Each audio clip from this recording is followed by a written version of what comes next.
જાગૃતિબેન ભુજથી તમારો સવાલ છે કે પ્રાયશ્ચિત કોની પાસે કરવું.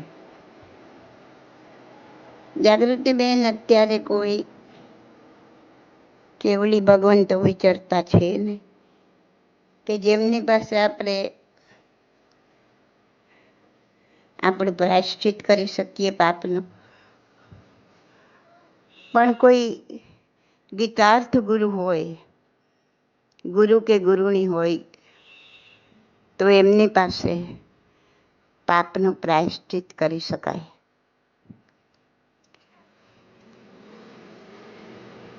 કોઈની પણ પાસે પાપનું પ્રાયશ્ચિત કરતા પહેલા એ વાતની પૂરી ખાતરી કરી લેવી કે આ જેને હું કહી રહી છું એ એટલા ઊંડા પેટવાળા છે, ગંભીર પેટવાળા છે કે મારી વાત ક્યાંય બહાર જશે નહીં. જો ભવિષ્યમાં ભૂલે ચૂકે અનાયાસે પણ કોઈ એવી વાત બહાર આવી ગઈ તો આ સંસારમાં ઘણા પ્રોબ્લેમ થઈ શકે છે. આ સમય, આ કાળ, એ બધું ધ્યાનમાં રાખીને, અનુલક્ષીને એવા ગીતાર્થ ગુરુ ગુરુની મળી જાય તો પાપનું પ્રાયશ્ચિત કરી શકાય.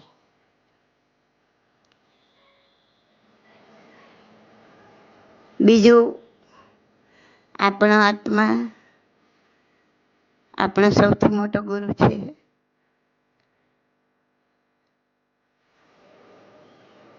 આપણે જે કાંઈ કર્યું છે ખોટું, એનો ડંખ મનમાં રહેવો જોઈએ. મેં પ્રાયશ્ચિત લઈ લીધું, મેં એકાસના કરી લીધા, આંબીલ કરી લીધા, ગુરુએ કીધું એમ મેં નોકારવાળીઓ ગણી લીધી, એટલે મારા પાપનું પ્રાયશ્ચિત થઈ ગયું. આવી રીતના જો મનને મનાવી લેશો તો જે તમે ખોટું કર્યું છે એનો ડંખ વયો જશે, એનો ડંખ ચાલ્યો જશે.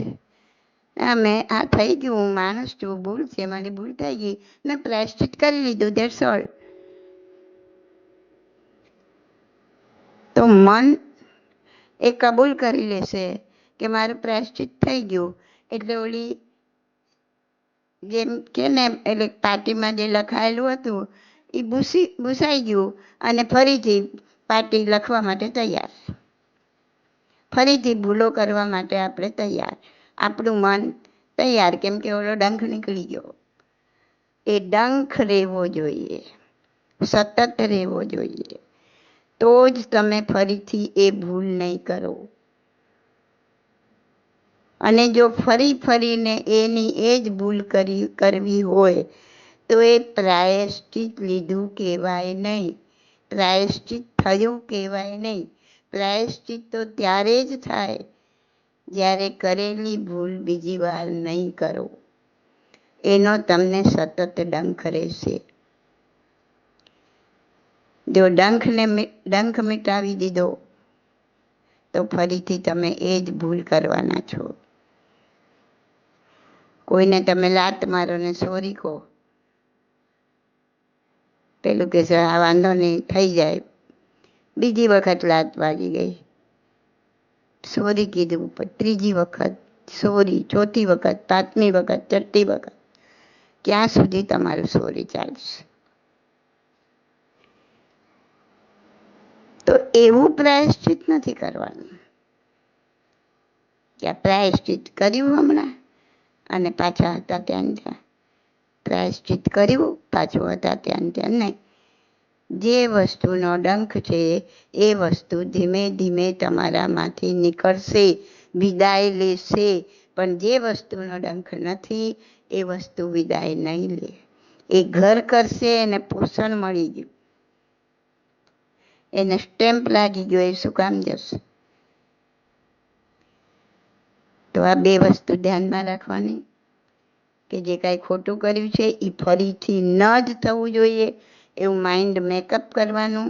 પાછું થઈ ગયું કોઈ કર્મના ઉદય તો એનાથી વધારે સ્ટ્રોંગ થવાનું જે પહેલાં થયા હતા, એનાથી વધારે સ્ટ્રોંગ થઈને એ વસ્તુ ફરીથી હવે નહીં જ થાય એવું પ્રણ લેવાની, એવી પ્રતિજ્ઞા લેવાની, એ રીતના આગળ વધવાનું.